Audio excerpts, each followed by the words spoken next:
I like this idea as being family-oriented, funny, with a little comedy. Smitten. Yes.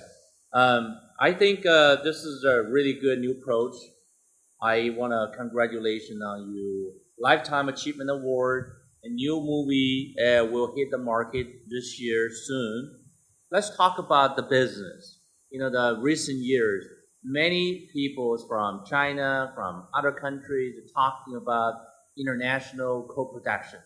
And what's your opinion about this, global film co-production? Is this a possible or real idea? Yes, I think it's going to happen. I mean, but it also depends on what you mean by co-production. If you mean U.S. puts in some money and China puts in some money and some filmmakers make a movie, that's one thing. But a real true co-production will be using the talent from both sides, not just the money, but the artistic talent, the actors, the writers, the set builders, the people who do the special effects. China has all the infrastructure and the technology, but U.S. does have a longer history of successful storytelling. So I think we need to teach each other what we need to know. And in terms of successful financial cooperation, that's going to happen more and more. You know, when we began, there was a cultural divide. There's our history that hasn't always been what we'd like it to be, but that's over. Now we have so many interests in common, and entertaining the world is one of them. And together, Hollywood and China, I think, can make a big mark in this world. Now, there is one other obstacle, and that is language. You know, English is not the universal language, but it's spoken mostly around the world. Mandarin reaches the Chinese audiences. This will change. I know many of my friends' children are learning Mandarin Chinese now to prepare for the future. But until we find ways of doing films in a common language, it might not be in my lifetime, but it will happen. Then I think we're going to have the true spirit of cooperation and co-production. Right now, though, financial, that's a good beginning. I appreciate your comments about U.S.-China or global film co-production. Really down-to-earth analysis. And in your eyes, what do you see the biggest challenge right now, let's say for U.S.-China film or TV industry co-production, besides the money? Besides the money, I would say everything comes down to the story. The story is what people go to the theaters to see or tune on the television. And so the storytelling traditions in China are different from the storytelling traditions of the West.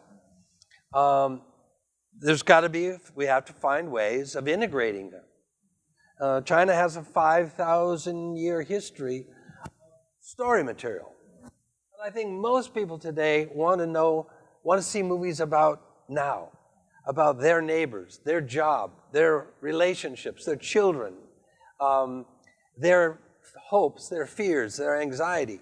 These are universal feelings.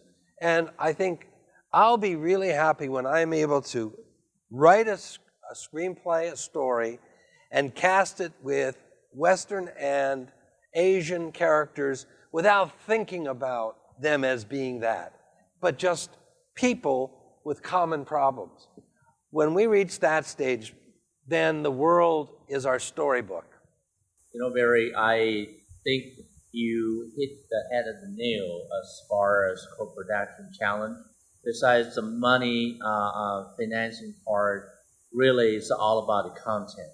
Yeah. And you, as a top screenwriter in the world, I think the story, it doesn't matter what part of the country you lead, contents will lead the audience to believe, to receive the message, and to eventually to follow the essence of movie story. And are you able to give us some information or secret? Do you have any project in the pipeline right now as far as co-production goes?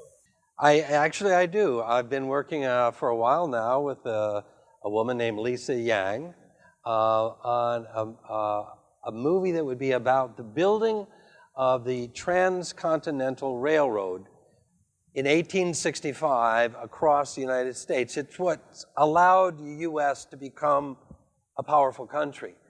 And that railroad was built with two immigrant groups. One were the Irish, and I'm Irish, that came from the East Coast building this railroad, and the other is from the West Coast, and now those were the Chinese immigrants, largely from southern China. And they came together and they finished this railroad that allowed America to explode into the Industrial Revolution. And so many of these Chinese laborers and Irish laborers have been forgotten. Some of them died on the job and are buried there in the desert. But Xi Jinping has recently acknowledged the contribution of these Chinese immigrants who came to work on the railroad and some of the abuses that they suffered. You know, every country 150 years ago had those kinds of problems, and we did too. And we look back and we're so ashamed that we could treat people like that. But this is a new age. We don't see the world that way. But I want to tell this story because it's one of the great stories of China-U.S. cooperation. And China is in the business of building high-speed trains now around the world. So this legacy, this history goes back in China's history and is ours. And ours is called the Year of the Iron Horse. The Iron Horse is what the Native Americans thought the train was when they first saw it coming across the landscape. It looked like a horse that was made out of steel.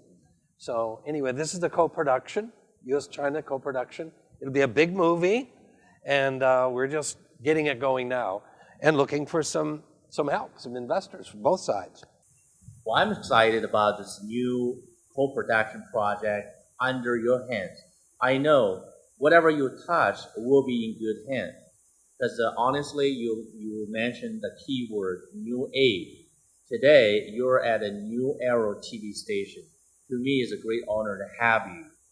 And this moment, new Arrow TV station will understand you have such a beautiful co-production project in the pipeline. To me, you're not just only my great friend. More importantly, I think I admire your spirit. You know, you put away Oscar-winning project. You allocate your additional time for Barry Morrow Remain Fund. You continue to try a different area. Now, this new co-production movie, I think it will mark some dynamic between China and U.S. Now, how you're going to build up this friendship? You know, I think I often heard you say, the film changing the world is a universal language.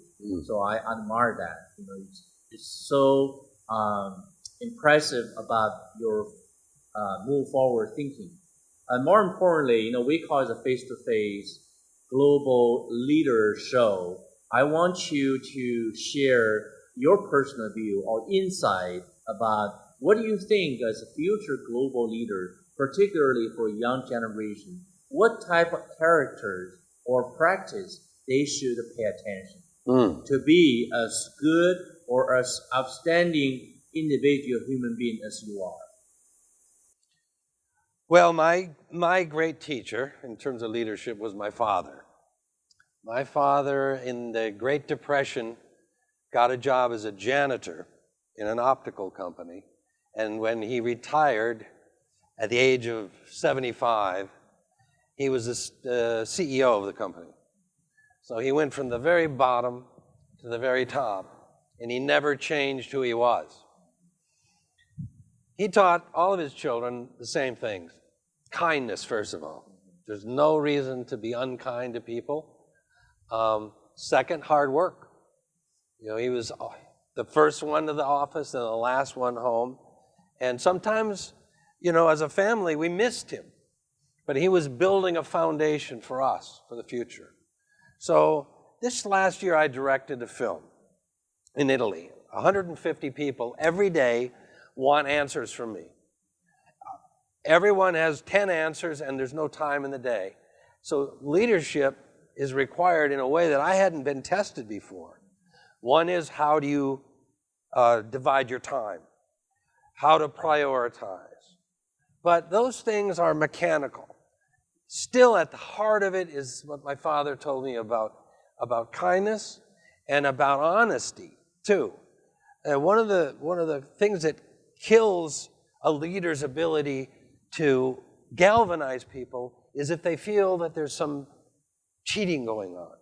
And that's why I'm so impressed with President Xi Jinping's insistence that he gets a hold on some of these excesses in China. And we have to do the same in the US. But a person who can command without excessive force, whose ideas are inspiring, honest and real, authentic, that's the definition of a leader to me. And I am still learning.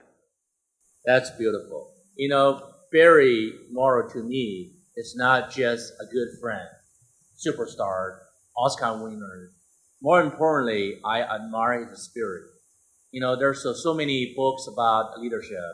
So many people talk in a fancy term.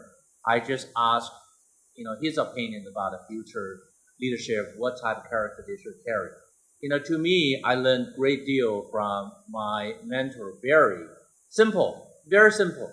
You know, doesn't matter you are a global leader or you are a normal person. You know, you remember three things.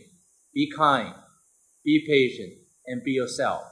When you do a good thing, and the great reward will come back to you. So I appreciate Barry taking the time from his busy schedule for today, face to face. You know, more importantly, never enough to interview such a great leader. I appreciate his time. We'll see you next time. Thank you. Thank you. Thank you, Ty. My pleasure.